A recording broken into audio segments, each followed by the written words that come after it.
नीट paper फुटी प्रकरणात अटकेत असलेल्या प्राध्यापक शिवराज मोठेगावकर यांची खोपेगाव शिवारात कोट्यावधीची जमीन आहे. त्यावर गेल्या अनेक महिन्यांपासून टोलेजंग इमारतीचं बांधकाम सुरू आहे. हे बांधकाम जवळपास पूर्ण झालं असून या बाबतीत नवीन माहिती आता समोर आली. प्राध्यापक शिवराज मोठेगावकर यांनी बांधकाम करत असताना ग्रामपंचायत अथवा जिल्हा प्रशासनाची कोणतीही परवानगी घेतली नाही. त्यामुळे ही टोलेजंग इमारत वादाच्या भोवऱ्यात सापडले. नेमकं काय आहे प्रकरण याचा आढावा घेतलाय आमचे प्रतिनिधी नितीन बनसोडे यांनी. नीट पेपर फुटी प्रकरणामध्ये आरोपी असलेल्या प्राध्यापक शिवराज मोठेगावकरांची जी खोपेगाव शिवारातली प्रॉपर्टी आहे ती सध्या वादाच्या भोवऱ्यात अडकलेली आहे.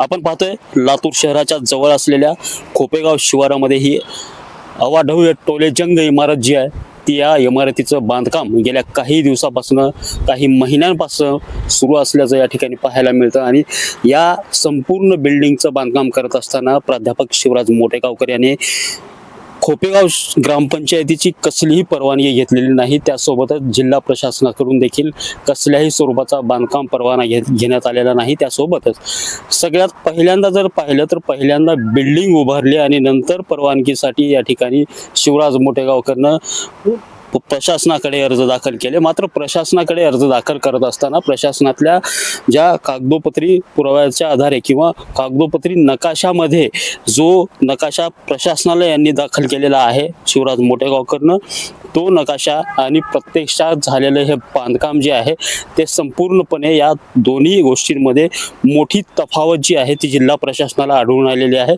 आणि एकंदरीतच पाहता हे सगळं जे भव्य दिव्य इमारत आपल्याला दिसते ही नर्सिंग कॉलेज किंवा मेडिकल कॉलेजसाठी ही इमारत तयार करण्याचा मानस जो आहे तो प्राध्यापक शिवराज मोठेगावकरचा होता. मात्र आता ही संपूर्ण इमारत जी आहे ती पूर्णपणे या ठिकाणी अनधिकृत असल्याचं या ठिकाणी समोर आलेलं आहे. आणि या इमारतीच्या बांधकामावरती नकाशे आणि सगळ्या गोष्टी ताळमेळ होत नसल्यामुळं कुठे ना कुठे जिल्हा प्रशासनाने देखील या बांधकामावरती नोटीस या ठिकाणी काढलेली आहे. जिल्हाधिकाऱ्यांच्या कार्यालयातून ही नोटीस देखील इश्यू झालेली आहे. मात्र यापुढे आता या संपूर्ण बांधकाम झालेल्या इमारतीवरती काय नेमकी कारवाई होते याकडे आता सर्वांचं लक्ष लागलं आहे. कॅमेरामॅन सुनील गवळीसह नितीन बनसोडे, एकमत डिजिटल, लातूर.